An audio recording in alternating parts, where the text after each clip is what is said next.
Dando sequência à nossa série de casas de Westeros, hoje é dia da gente falar dos Baratheon de Ponta Tempestade.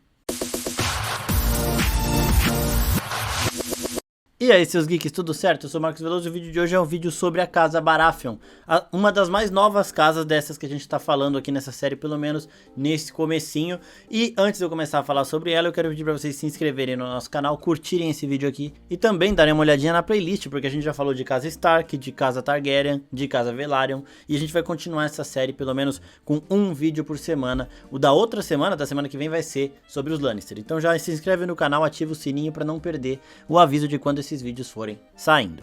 Além disso, a gente está fazendo uma série em paralelo no Shorts, falando dos dragões Targaryen, né? Então a gente já fez também 4 dragões, o de hoje foi a Meleys. Então se você ainda não assistiu, assiste porque Shorts, né? Videozinho curtinho também, sempre legal saber.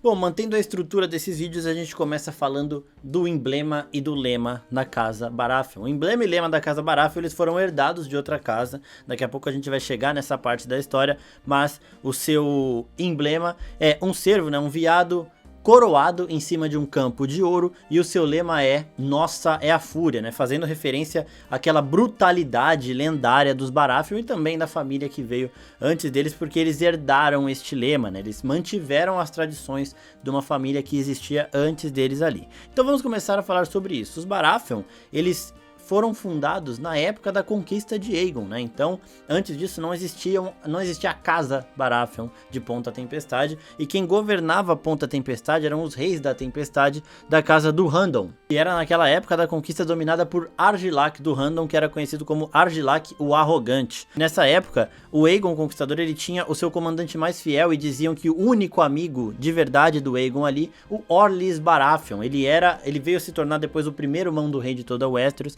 Ele era um dos comandantes mais poderosos e o mais fiel ao Aegon. E o Aegon falou pra ele, ó, vai lá em Ponta Tempestade e conquista a lealdade deles pra mim, dos do Randon. Só que os do Randon, eles eram muito orgulhosos, né? Eles mantêm essas raízes fortes dos Baratheon e tudo mais, e eles não cederam. Então o Argilac, ele começou a lutar muito forte contra as forças Targaryen, dominadas, né, comandadas pelo Orlys. E ele estava vencendo a guerra, só que ele e o Orlys se encontraram no campo de batalha. Eles tiveram uma luta insana ali e o Orlys acabou matando Argilac. Neste momento, né, os Targaryen, a guerra continuou ali, porque Ponta Tempestade não foi dominada, e a filha do Argilac, o Arrogante, é que se proclamou rainha de Ponta Tempestade. O nome dela era Argela do Randon, e ela continuou mantendo Ponta Tempestade ali contra as investidas Targaryen por muito tempo, até que ela foi traída pelos seus soldados. Isso porque eles viram o que aconteceu com Harrenhal, que Harrenhal resistiu a Aegon o Conquistador, e Aegon queimou Harrenhal com o Balerion, né? E eles ficaram com medo disso acontecer também em Ponta Tempestade, dos Targaryen perderem a paciência e queimarem tudo por ali. Então eles traíram a Argela, entregaram ela acorrentada e pelada pro Orlys. E o Orlys foi muito gentil, cobriu ela e tudo mais, e conquistou, né? Venceu a batalha. Nesse momento, o Aegon falou, bom, você venceu a batalha, eles não cederam, né? Então Ponta Tempestade agora é sua.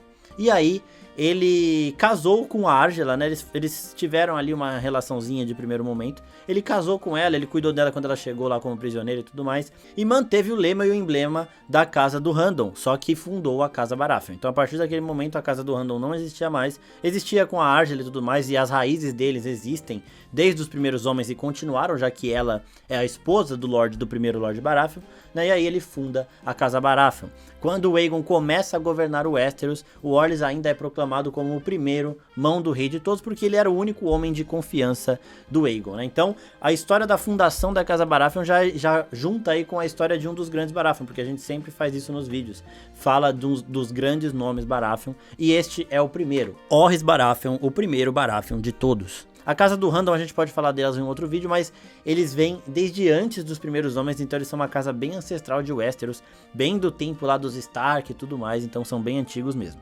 E por conta dessa relação já de início dos Baratheon com os Targaryen, né, o primeiro Lorde Baratheon era o melhor amigo do primeiro rei de Westeros, do Aegon Conquistador, então eles mantiveram essa relação muito próxima durante muito tempo, até a chegada da rebelião do Robert. Até ali, a relação dos Targaryen com os Baratheon era maravilhosa, era muito boa. Só não vou falar que era a mais forte, porque os Targaryen sempre estiveram muito próximos dos Velaryon também. Mas depois dos Velaryon, eu me arrisco a dizer que os Baratheon eram mais próximos que os Targaryen, até do que o Celtigar, né? Tenho certeza disso. Os Celtigar são uma casa que veio lá de Valíria, tem relação forte com os Targaryen, mas não tão forte quanto os Baratheon, só pra vocês terem uma noção de quão forte é essa ligação das duas casas. Agora chegando nos Baratheon notáveis, nós temos o Orys, que eu já contei a história toda dele, né, o fundador da casa e primeiro mão do rei da história de Westeros. Depois a gente passa para Rhaegar Baratheon, que é neto do Orys e foi o primeiro grande lorde a assumir publicamente o seu apoio ao rei Jaehaerys, né, o futuro rei Jaehaerys nessa época,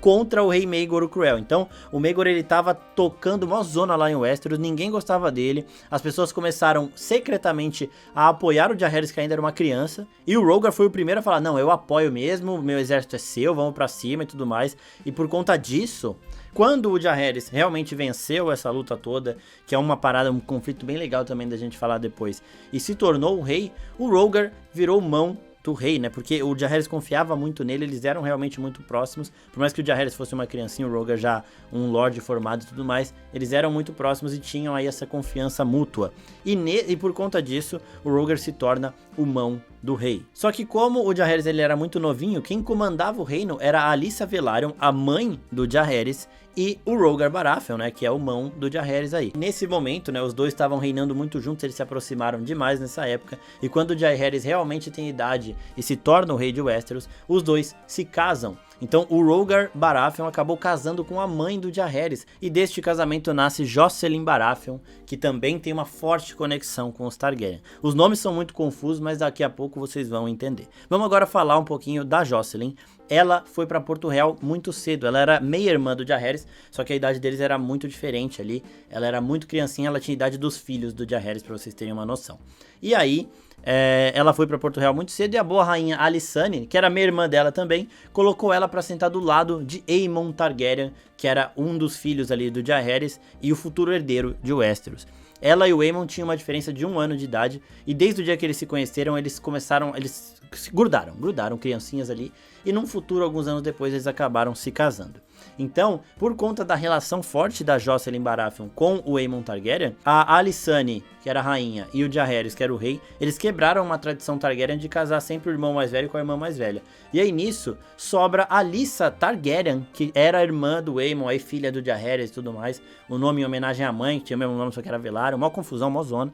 Só que a Alyssa, ela também era muito próxima de um outro irmão dela, o Baelon Targaryen, e eles são os pais do Viserys e do Daemon. Bom, dito essa confusão de nome absurdo aí, a Jocelyn, ela acaba casando com o Aemon Targaryen, eles seriam aí os futuros reis e rei e rainha de Westeros, e a relação desses dois casais era maravilhosa, foi um reinado tão legal de se ver por conta da rivalidade dos dois irmãos, da relação dos quatro aí, que o George Martin queria até adaptar isso no comecinho de House of the Dragon, só que ele achou que seriam muitos saltos temporais e ele acabou desistindo da ideia.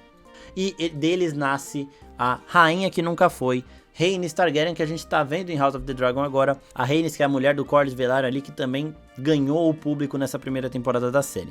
Então, isso mantém a forte relação dos Targaryen com os Baratheon e entrando os Velaryon no meio, né? Fica nesse triângulo aí direto, toda hora eles são realmente famílias muito próximas. Ask for the favor of the queen who never was.